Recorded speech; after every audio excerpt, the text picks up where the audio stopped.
Olá, eu sou o Victor Fontana e esse é o seu Destaque ABC2, o lugar da sua confiança, para encontrar informação sobre fé, ciência e o diálogo entre essas duas coisas. E na edição de hoje você verá Jesus histórico. Sim, vamos conversar sobre a pesquisa do Jesus histórico com o historiador André Daniel Heinck e com o teólogo Paulo On, mas antes disso eu preciso te relembrar, nós temos o nosso curso de pós-graduação reconhecido pelo MEC agora, e aqui no nosso canal do YouTube, que inclusive você já deve estar inscrito, nós tivemos a nossa primeira live DCH, Deus, o Cosmos e a Humanidade, que é o nosso curso. Primeira live sobre isso na semana passada com o Thiago Garros, com o Marcelo Cabral e com o próprio Paulo On. Eu não perderia se fosse você. Você tem desconto caso faça a matrícula logo. Isso é por tempo limitado, então dê uma olhadinha para economizar R$600 se você fizer a sua matrícula até o dia 31 de dezembro. Passa rápido, hein? Se você nos acompanha no Instagram, no Twitter, aqui mesmo no YouTube, volta e meia a gente fala dos textos que nós temos lá em cristãosnaciencia.org.br. A minha sugestão é que você dê uma corrida lá, porque tem um texto bem legal, especial para o dia do Advento, da doutora Ruth Bancevics, falando sobre a vida de Jesus como embrião antes do nascimento. Excelente texto que eu tenho certeza que você vai curtir. Mas agora eu te convido a ficar comigo com o Paulo On, com o André Daniel Heinck, para ouvir a nossa conversa sobre Jesus histórico. Um Feliz Natal para você.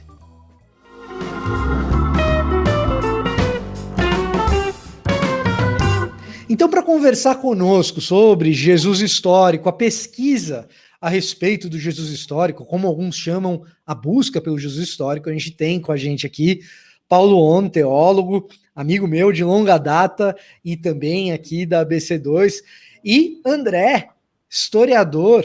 Aliás, os dois com livros importantes, pelo menos entre as minhas recomendações, tanto na área teológica quanto na área histórica, os outros da Bíblia Presente de Natal que eu estou dando para algumas pessoas. E Deus Falou na Língua dos Homens também. Então, autores da Thomas Nelson também, para falar com a gente sobre Jesus histórico. E eu queria começar a falar sobre isso, pensando na turma que tem medo do assunto. Por que o assunto Jesus histórico é traumático para algumas pessoas? Algumas pessoas, quando eu falo de Jesus histórico, o cara chega para mim e fala: Jesus histórico é o Jesus da Bíblia. Pronto, não precisa saber mais nada. Né? Por que a gente tem essas reações? Por que isso acontece? E é justificado ou justificável ter esse tipo de ação? Paulo, André, obrigado por aceitar o nosso convite. Grande prazer estar aqui com você, Victor. Paulo, você já passou por esse tipo de experiência que só de mencionar Jesus histórico, a pessoa liga a antena e fala assim, não, opa, esse assunto aí é de crente liberal, ou não é nem de crente liberal, né? É de liberal, liberal não é crente. Não, eu tenho que confessar que eu já tive essa reação quando eu fui introduzido ao tema, né? Porque quando a gente fala de Jesus histórico, naturalmente vem na nossa cabeça um certo tipo de dicotomização entre o Jesus da Bíblia e o Jesus da história, como se o Jesus da história fosse alguém diferente do Jesus narrado nos evangelhos, né? Então, eu acho que muito do trauma que as pessoas têm com relação a esse tema, que é um tema muito importante dentro dos estudos bíblicos, ainda hoje efervescente, é todo um estereótipo, muitas vezes justificável, que as pessoas construíram em resumir a história das buscas que nós temos nessa corrente de pensamento, ou nesse campo de estudo que é o Jesus histórico, em segregar o Jesus histórico do Cristo da fé, como se essas duas personagens, um afirmado pela religião e o outro, de alguma maneira, dissecável pela ciência, pela história, pela arqueologia, essas duas pessoas fossem antagônicas.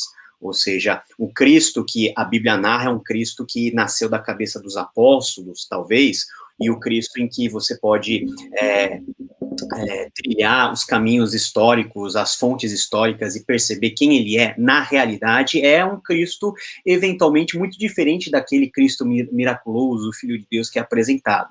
Então, muito do temor está relacionado a um medo, né, de todo crente de alguma maneira, desabonar ou diminuir a pessoa de Cristo em termos da divindade, em termos da sua importância, e principalmente, um dos aspectos interessantes é a sua habilidade de fazer milagre, uma vez que, para muitos estudiosos dos vários movimentos e das várias buscas, Jesus é apenas uma pessoa normal, e os milagres vieram aí como um recheio, como uma cobertura colocada aí pelos apóstolos, e não feito por Jesus Cristo. Eu acho que isso tem um pouco a ver também com a média nossa da igreja e das pessoas que analisam isso, tem a ver com o que aparece na mídia também, né? Então, aparece lá a revista, não vou dizer o nome aqui para não dar problema, né? Aparece a revista que diz, o verdadeiro Jesus está sendo pesquisado. Então, quem era o Jesus que foi transformado, então, ao longo da história em Deus e tal. E aí, geralmente, essas reportagens, elas são muito superficiais e elas têm aquele apelo jornalístico do quê?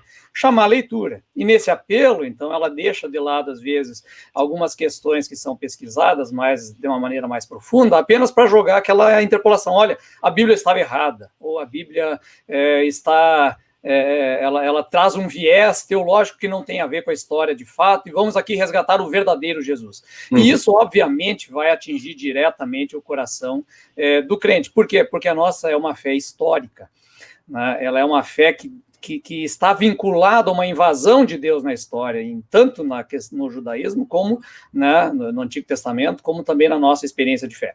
Então, aí, claro, o crente ele vai sentir um certo receio. Puxa vida, quer dizer que aquilo que eu creio, na verdade, é uma mentira? Né? Jesus, de fato, não existiu, não viveu, não ressuscitou, seja o que for. Então, acho que está atrelado um pouco também a esse tipo de experiência que ele tem fora da igreja, quando é tratada a pessoa do Jesus, homem que viveu entre nós. Hoje em dia, além da mídia, né, ou da grande mídia, ou da mídia de massa, se a gente quiser dizer, tem canais de YouTube inteiros dedicados a isso, né? A verdadeira história disso ou daquilo. E, aliás, não é nem só com Jesus, eles fazem com os egípcios. Assim, sinceramente, eu tenho dó da turma que trabalha de verdade com Oriente Médio Antigo, assim, Ancient Near East, porque o que se vê nesses canais de YouTube hoje em dia, eu tenho uma certa dó. Agora, uma coisa que me intriga é o seguinte, a gente está falando de sensacionalismo, ok, existe, não resta dúvida, mas tem lá um acadêmico, geralmente quando esse sensacionalismo acontece, se é numa revista, ou se é num canal de televisão a cabo, que fala especificamente sobre descobertas ou coisas geográficas, para não falar o nome do canal. O canal da descoberta ou da geografia nacional, quem sabe? Canal da história. Ou quem sabe o canal da história. Mas geralmente tem um erudito que está ali falando. Bota-se a descoberta sensacionalista na boca de um erudito. Existe um distanciamento entre o que acontece na academia de verdade e o que esse erudito vai lá no canal falar?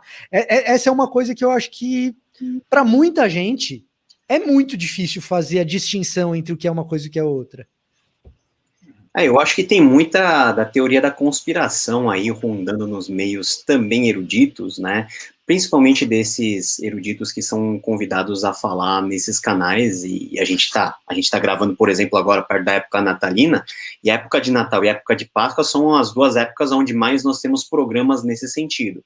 Mas, de fato, eu também vi vários programas onde estudiosos de gabarito, principalmente do meio protestante, também foram convidados a falar, mas geralmente a eles são dados pequenos momentos para, de alguma maneira, se contrapor. Lógico, porque o erudito protestante não vai trazer grandes novidades e não vai ser algo apelativo. Já os eruditos mais voltados a uma teoria mais diferenciada vão ter mais holoforte, vão casar aí com o propósito até do programa ou do objetivo do programa. Mas o que nós podemos dizer é que dentro dos estudos bíblicos, pelo menos, nós temos uma miríade de eruditos que se debruçam sobre o tema do Jesus histórico, desde o espectro mais conservador até o espectro mais liberal. Então, o espectro mais conservador, ele vai se ater, basicamente, aos evangelhos, porque os evangelhos são e foram, durante quase 17 séculos, de forma incontestável, a única fonte para nós chegarmos a algum conhecimento histórico sobre Jesus.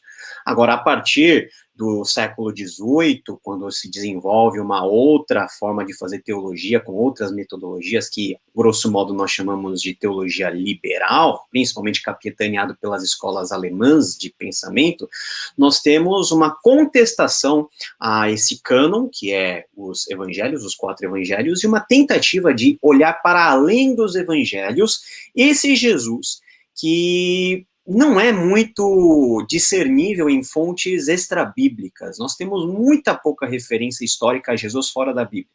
Então, essas pessoas que não conseguem ter uma fonte segura de Jesus fora dos cânones que nós temos da Escritura, olham para a Bíblia e tentam dissecar do texto bíblico um Jesus que, para a mente deles e para a metodologia deles, é um Jesus que é um Jesus adequado, que é um Jesus despido da sua divindade, um Jesus que é um ser humano normal, mas que, ao mesmo tempo, ele teve uma participação importante na história do seu povo, principalmente nos primórdios do cristianismo, no sentido de trazer uma mensagem, seja ética ou seja de cunho político, revolucionário, enfim, aí as opiniões vão variar.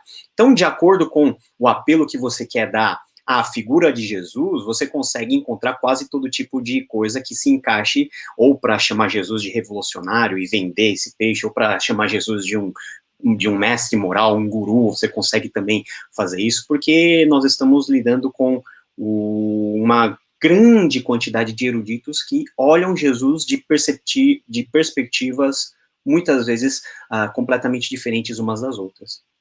Uhum. Isso me leva a um ponto, e aí talvez o André possa nos ajudar, que é o seguinte, quando a gente fala em historiografia, né, o trabalho do historiador, em grande medida, é feito com documento, fonte primária.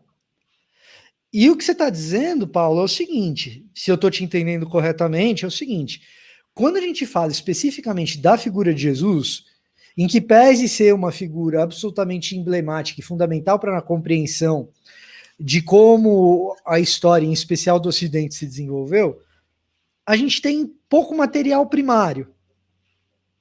Além dos evangelhos, pouquíssimo. Como que a gente trabalha, então, André? Se o que eu tenho são os evangelhos e o que eu quero é fazer uma reconstrução histórica,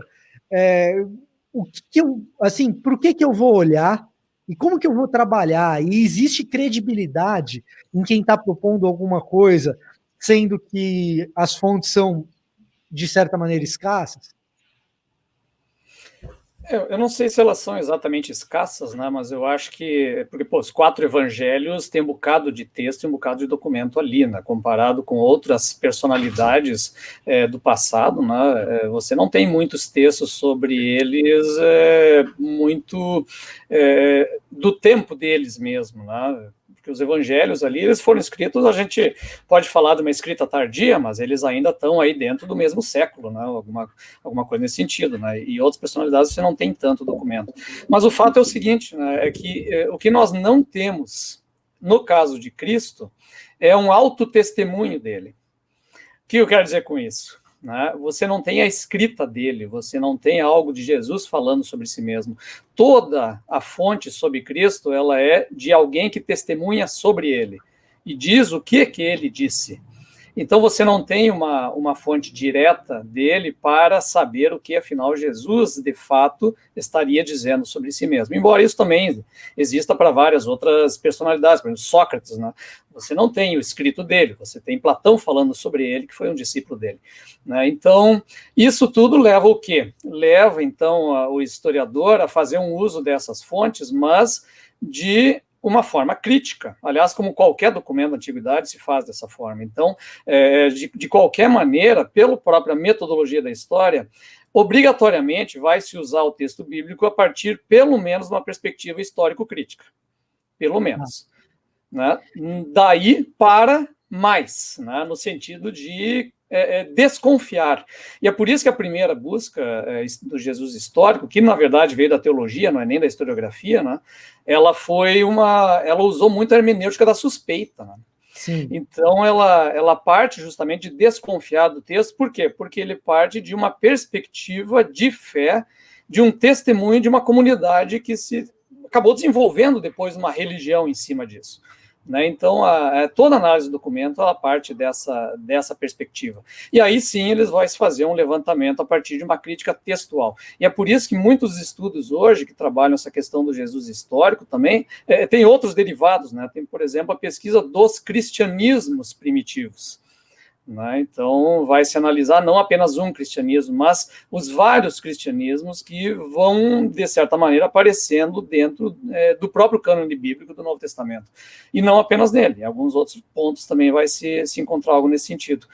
Então, é uma pesquisa muito diferente daquilo que a gente está acostumado no meio teológico, né? Que vai partir da premissa de uma segurança em torno do texto. Essa segurança, ela não está na pesquisa histórica. Agora, você mencionou a primeira busca, né? Nessa breve explanação, você mencionou a primeira busca, que parte de uma premissa de hermenêutica da suspeita. Na verdade, então, é uma espécie de depuração de fontes. Você está pegando aquelas fontes principais que são os evangelhos e está dizendo assim, olha, isso daqui é a agenda do evangelista, isso daqui talvez Jesus não tenha dito de fato. Que o que acontece, né? Hoje, nós que olhamos o texto bíblico, dizemos, puxa, por que desconfiam tanto do texto bíblico? Mas é que essa não é que desconfia do texto bíblico. Claro, você tem ali no meio aqueles caras, pessoal magoado, que saiu da Assembleia de Deus, virou ateu, e aí trabalha em cima. Tem tudo isso. Mas é que a história em si, ela vai sempre desconfiar do texto. Qualquer texto. Por quê? Porque ela saiu de um positivismo, lá de uma historiografia antiga, que tinha um fetiche pelo texto. Então, estava escrito no texto, aquilo aconteceu. E de um tempo para cá, a história teve grandes modificações, a historiografia começou a desconfiar dos autores dos textos também, e questionar, e bater eles com outras fontes, até chegar ao quê? Naquilo que seria a provável e possível veracidade do passado. E a Bíblia entrou nisso junto. Né? Não é algo que foi feito exclusivamente para a Bíblia, todos os textos entraram nesse jogo. E a Bíblia também como um texto, como uma fonte dessa maneira. Então ela está sempre na história debaixo dessa suspeita, né, do texto, porque, olha, é o olhar de um cara que era apaixonado por Jesus, então ele tem um viés, digamos assim, ideológico ali. Acho que eu estou aqui só fazendo a defesa do método. Do método histórico. Exato. O que acontece, eu acho, André, e o Paulo pode me corrigir, é que assim também, é claro que numa conversa curta a gente vai fazer algum tipo de caricatura, é impossível a gente fazer um retrato fiel de um movimento que, você falou da primeira busca, pelo menos oficialmente a gente fala em 3 buscas, e há quem diga que a gente já não está mais na terceira, que o que a gente vive hoje já é algo além do que foi a terceira busca pelo Jesus histórico, né? Então é claro que a gente vai fazer uma caricatura, só que assim, o que aconteceu no século XIX e no começo do século XX, pelo menos no meu olhar, aí talvez o Paulo possa me corrigir por ser uma coisa mais de teólogos e tal, é que, assim, a exemplo do que esses críticos do século XIX na historiografia geral fizeram, os teólogos da primeira busca também forçaram a mão na suspeita. E forçaram a mão na suspeita bem debaixo de uma lógica que o Paulo estava descrevendo, de assim, eu tenho um determinado viés do que eu acho que foi Jesus, e eu busco viés de confirmação no texto. E aí eu tenho essa fonte primária que são os evangelhos, e eu acabo selecionando dos evangelhos como verossímil aquilo que propicia interpretar Jesus mais ou menos da maneira como interessa para minha tese. Até chegar no ponto do fim da primeira busca, quando Albert Schweitzer vai lá e fala o seguinte: todo mundo que veio antes, na verdade, está enxergando um espelho, está olhando no fundo do poço e está enxergando a si mesmo. Eu não sei se é mais ou menos por aí, eu não sei se isso invade a segunda e terceira busca, Paulo. A primeira busca, né, nós estamos falando de pelo menos 3, como o Vitor salientou. A primeira busca ocorre aí no final do século XVIII, né, capitaneado, lógico, pelos pensadores alemães, né, me perdoa, o Heinck está aqui, eu vou me atrever a falar o nome deles em alemão, né, mas um dos principais é o Hermann Samuel Reimarus, né, que junto com o Davi Strauss, eles, primeiramente, eles tinham um olhar efetivamente mais cético com relação à autoritatividade do texto e à sua canonicidade. Então, eles não enxergavam a Bíblia como nós, protestantes, nós enxergamos como a palavra de Deus e inerrante, inefável, todas essas coisas. Eles enxergavam realmente suspeitas dentro daquilo que se narrava sobre Jesus porque a narrativa de Jesus, ela é uma narrativa eminentemente surpreendente em todos os sentidos. Então, desde o nascimento virginal até a ressurreição, são coisas que os estudiosos vão colocar na ponta do lápis e vão falar, isso não pode ter acontecido. E a principal conclusão que a grande busca vai chegar, é que os evangelhos seriam um mito, né? Ou seja, uma forma de narrativa que considera de uma forma a natureza elevada da pessoa de Jesus, mas incluindo dentro dessa narrativa elementos que remetem mais a um caráter imagético do que a um caráter real. Então, isso vai se estender para as próximas buscas, né? O Vitor falou do Albert Schweitzer, que além de ter sido um grande teólogo, foi um grande missionário nos rincões da África, um homem extraordinário, mas que chegou a conclusões em que deixaria nós de cabelo em pé hoje, né, que Jesus, ele foi atropelado pela roda da história, né, ele tinha um propósito a cumprir, mas ele não conseguiu colocar o seu plano de redenção, o seu plano de restauração, em plena funcionalidade, ele foi atropelado pelos eventos históricos.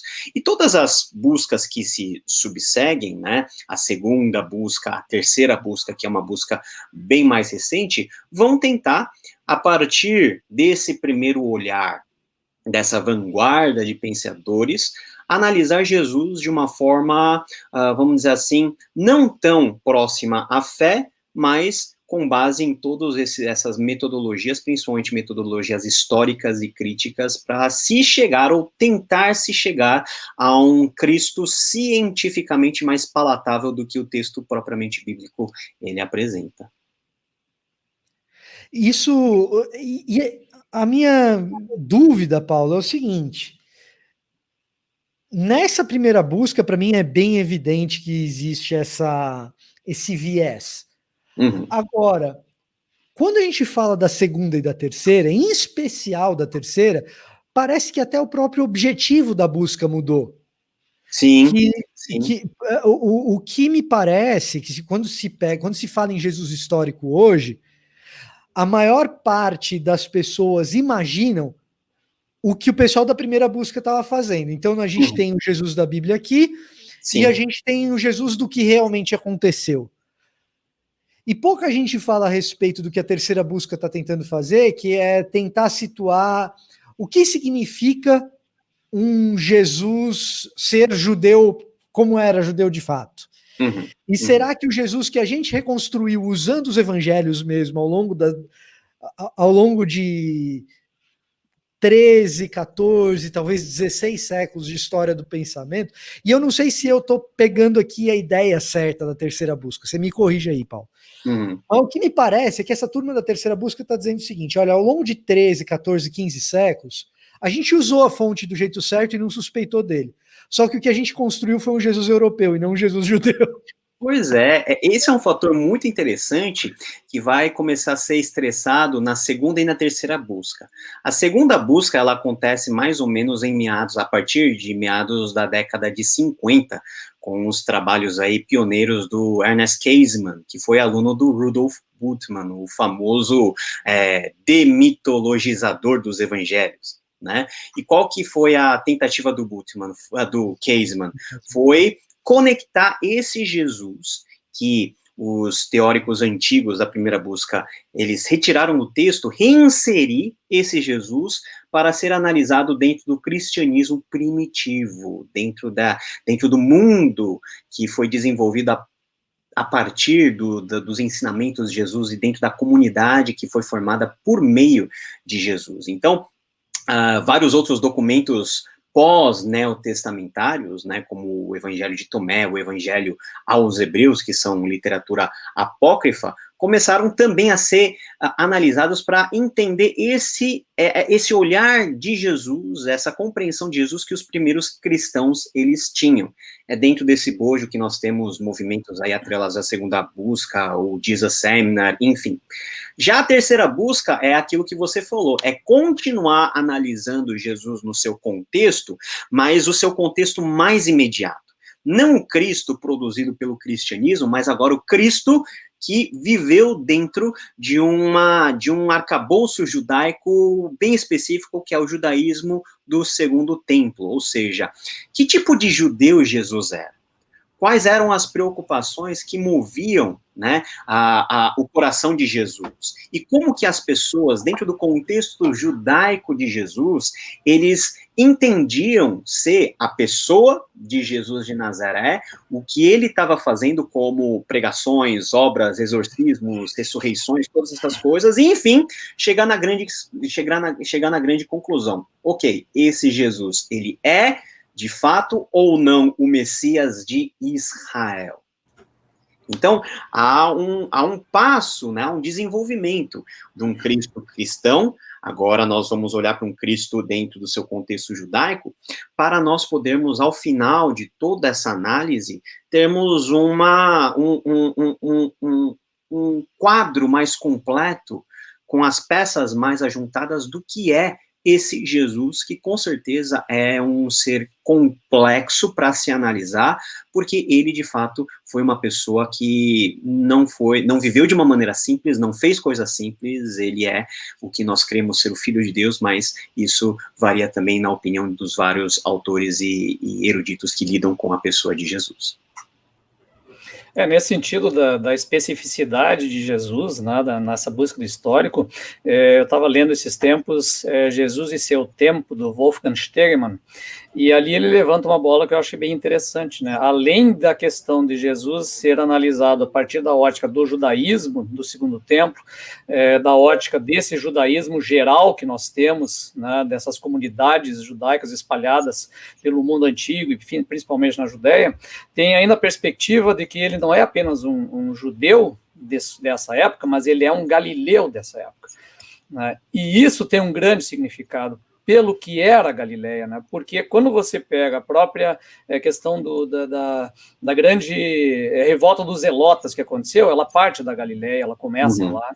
Você tem toda uma configuração na Galileia que está hoje levantando uma série de questionamentos também, é o que a gente acreditava piamente, né? Por exemplo, de que todo mundo falava apenas o aramaico. E, de repente, hoje as consideraram, olha, esses galileus todos também falavam grego, aí eles viviam numa região de intenso trânsito, né? Então, quem é esse Jesus que é judeu e que é galileu ao mesmo tempo? Ele vem de uma família, claro, porque a Galileia ela foi alvo do quê? Ela foi alvo de migrações de judeus para o norte, né, na época dos Macabeus, né, de muita gente tomando terras e vivendo lá, mas ela também é um lugar em que existiam os samaritanos. Ela era o lugar em que existiu, provavelmente, sobreviventes dos antigos israelitas. Onde é que estavam os descendentes disso tudo durante esses séculos todos? Quer dizer, é um grande mistério em torno da Galileia e que Jesus está inserido nesse contexto. É a Galileia das nações, né? Das nações, dos gentios, né? Então, ela é um lugar-chave. E tanto que o próprio cristianismo, no início, pelas fontes extra-bíblicas, ele é chamado da seita dos galileus. tem também um significado para nós. E aí a investigação, nesse sentido, eu acho ela fascinante, né? Você, puxa, talvez isso, tudo que Jesus tem pregado, a grande massa deles foi no contexto da Galileia. E mais, do contexto rural da Galileia. Porque ela tinha grandes centros urbanos que não são sequer citados na Bíblia. Séforis, que era ali do ladinho de Nazaré, sequer é mencionada, e é uma monstra cidade da Galileia. Né? E sequer é mencionado, quer dizer, há quase que um desprezo dos autores bíblicos por esses grandes centros urbanos da Galileia. Né? Então, isso tem um significado também que a gente às vezes não sabe e é interessante investigar no sentido teológico também. O Vitor, eu acho que... Pode falar. Ô, Vitor, eu acho que isso que o André falou é muito importante, também por outro fato, porque você analisar Jesus dentro do seu contexto judaico, ou o que o Heinck está falando, galileu, não implica em você ter uma caricatura só de Jesus. Podem nascer vários tipos de Jesus. Por exemplo, lá num livro de introdução à Bíblia, ao Novo Testamento, escrito pelo Kostenberger, pelo Kellen e pelo Quarles, eles vão fazer a seguinte citação, olha só que interessante, citando vários nomes dessa pretensa terceira onda. Geza Vermes descreveu de Jesus como um Hassid, um homem santo judeu. Só para situar quem está nos assistindo, Geza Vermes é o cara que na livraria você vai encontrar como Geza Vermes, tá? Então, a pronúncia do Paulo está absolutamente correta. Aliás, eu queria ter essa pronúncia elegante dele, mas só para você saber de quem que ele está falando, tá? Mas Geza Vermes. Tá todo mundo situado agora. Então, o Geza Vermes ele vai descrever Jesus em termos de Hassid, um homem santo judeu. O E.P. Sanders e o M. Casey vão descrever Jesus como um profeta apocalíptico. O Benry Darrington III, ele vai ver Jesus como um sábio, a personificação da sabedoria. O J.P. Meyer como um judeu marginal, que, aliás, é o nome do magnus opus dele. O Brandon, de um judeu revolucionário. E outros, né, que vão defender, por exemplo, que Jesus era, de fato, o Messias de Israel, que era um revolucionário, era um zelota, enfim. Mesmo dentro do contexto judaico, Jesus pode ser pintado de várias formas. E é isso que torna esse estudo do Jesus histórico desafiador, mas muito interessante. Eu acho, Paulo e André, olha só, Paulo e André, né? A gente falando de Jesus histórico, dois personagens importantes nessa história. Mas, enfim. É tudo filho de crente com esse nome bíblico aí. Então, você vê só. Agora, eu acho, o que me parece é que, assim, quando a gente fala da pesquisa histórica mesmo, muitas vezes a gente acaba esquecendo que partes importantes daquilo que na igreja, na escola dominical, a gente chama de isso aí é porque o contexto era assim. Isso daí é porque na época era feito de tal jeito. Essas frases, na academia, elas se originaram em pesquisa de gente que estava pesquisando o quê? Jesus histórico. O cara está pesquisando como a vida funciona na Galileia. O cara está pesquisando o que significa ser contra ou ser a favor de imposto. Imposto. Imposto é uma questão que aparece o tempo todo com Jesus, no Novo Testamento e tal. Qual que era a alíquota? Esse é o tipo de pergunta que o pesquisador de Jesus histórico vai querer fazer, né? Tá bom, quanto que pagava? Muitas vezes o cara está mais preocupado com isso do que as coisas sensacionalistas do Jesus Seminar da segunda busca, que a gente mencionou en passant aqui, né? Jean-Dominique Crossan e Marcus Borg estão interessados lá em fazer, mas na maior parte do tempo o pesquisador, o historiador está preocupado, tá bom, fulano é zelota, o que significa ser zelota? Essa questão do zelota é muito interessante também, porque o próprio Pixley, né, trabalha várias obras em torno disso, né? E realmente, quando se pega, por exemplo, Josefo, falando do zelotismo, o historiador hoje sabe que ele está pegando a opinião do Josefo sobre os zelotas. Isso. E não necessariamente o fato de quem eles eram de fato.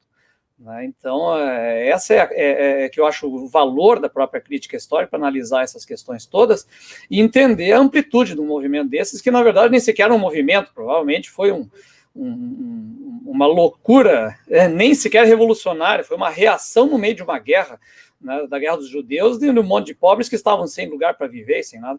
Então, esses dados são muito interessantes. Eu estou lembrando aqui de um outro autor, que inclusive dei uma lida nesses dias, que é o Gerd Tyson, que trabalha o movimento de Jesus dentro da área da sociologia, e que eu acho fabuloso, assim, algumas coisas que ele percebe ali. Claro, ele está fazendo uma ótica exclusivamente social, e pensando bem naquela linha que a gente comentou antes, deu errado, né, ele morreu e a coisa, né, caminhou para outro sentido, mas ele levanta ali como Jesus era um mestre dos símbolos, né, como ele operava bem a dimensão simbólica do povo, usando nas suas falas, nos seus atos e tal. E aí quando você vai ler o N.T. Wright, ele caminha exatamente na mesma trilha, como Jesus, resgatando isso aí a partir do Israel, como cumprimento profético e tal. Quer dizer, quando você começa a perceber as relações históricas e sociais no meio disso tudo, você vai...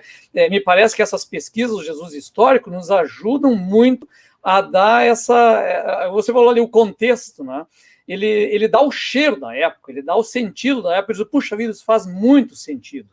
Né, ele não está falando de algo estratosférico, algo, né, ele não é um mestre do platonismo nos apresentando uma realidade transcendente e tal.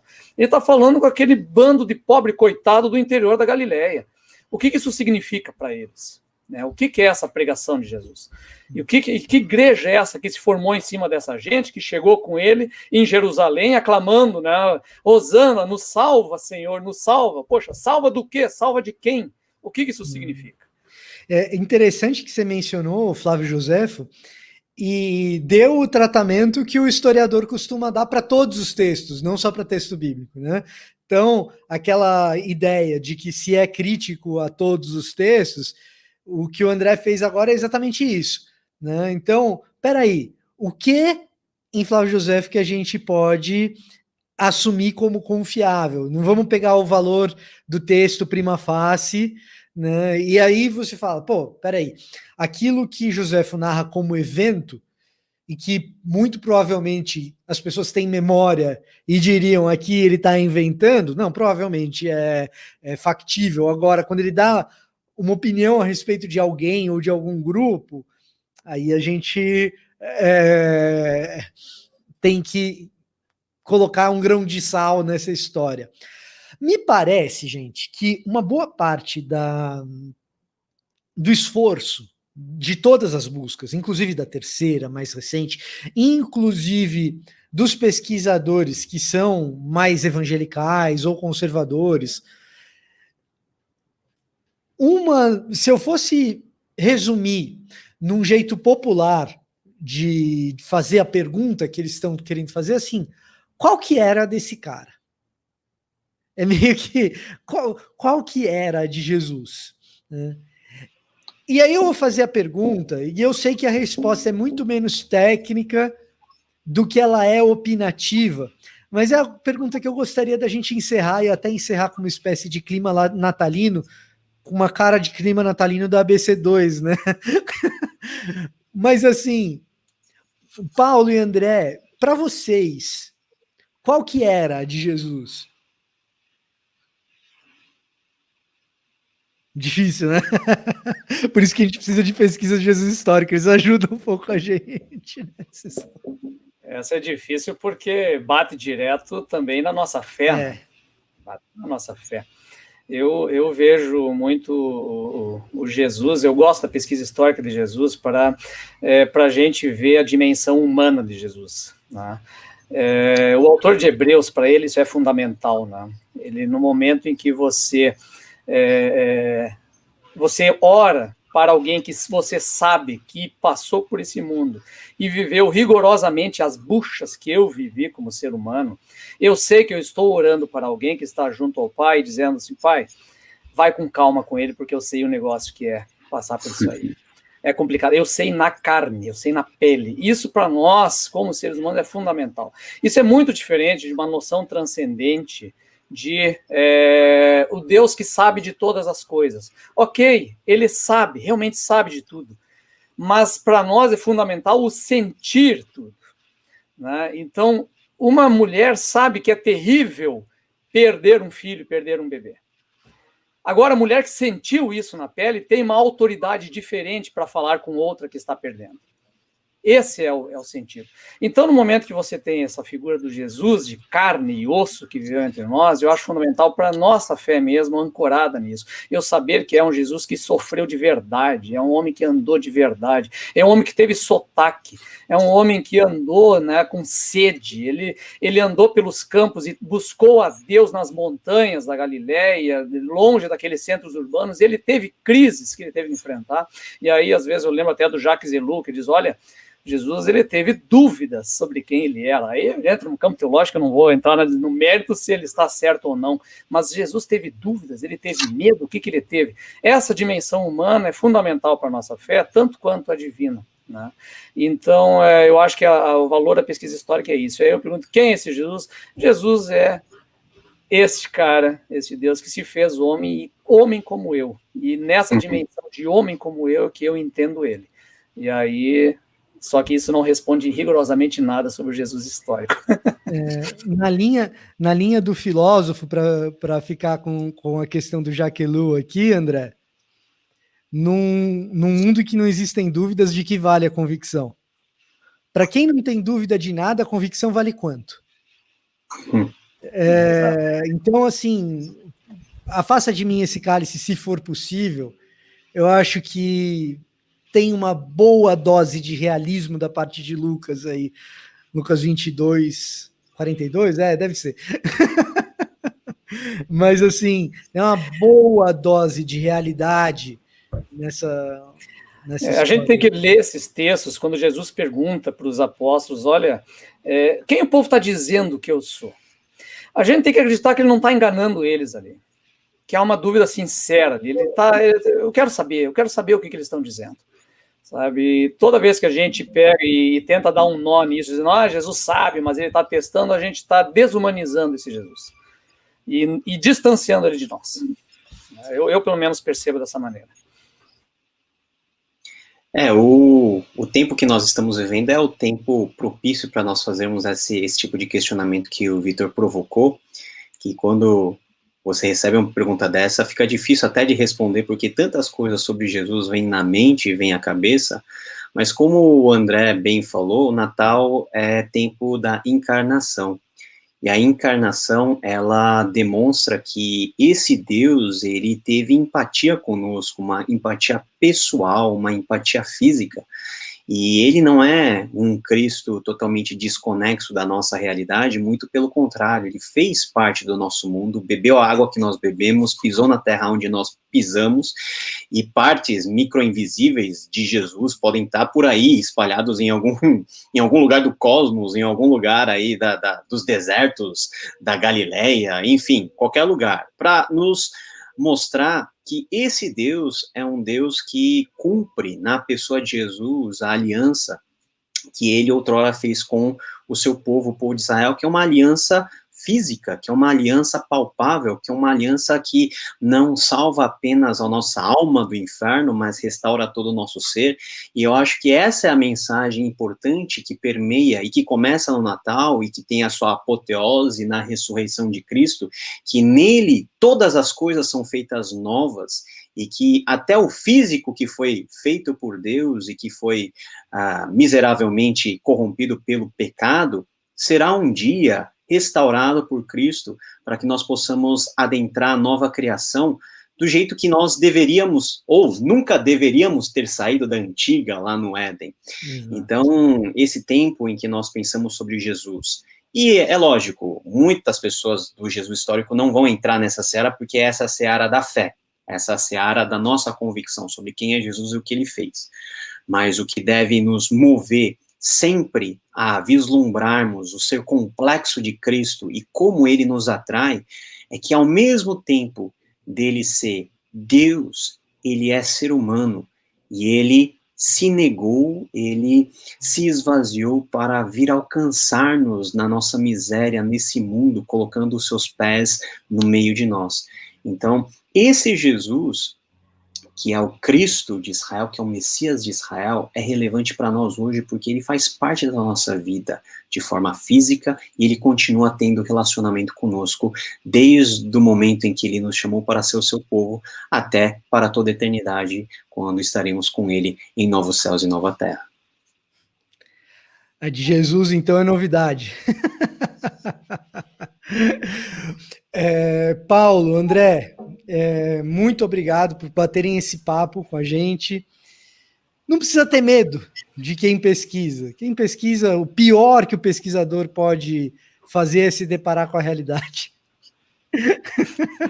Isso é o pior que pode acontecer com o pesquisador. Não. Mas muito obrigado por estarem com a gente. Você que nos acompanha, esse foi o nosso especial de Natal. Eu espero continuar vendo vocês em janeiro, em fevereiro, no Destaque ABC2, toda quinta-feira, assim como essa quinta-feira. André, Paulo, muito obrigado, viu? Agradeço a oportunidade aí. Um Feliz Natal para todos nós, né? Feliz Natal a todos! Ho, ho, ho! Então, nos vemos no ano que vem, gente. Até ano que vem. Até mais.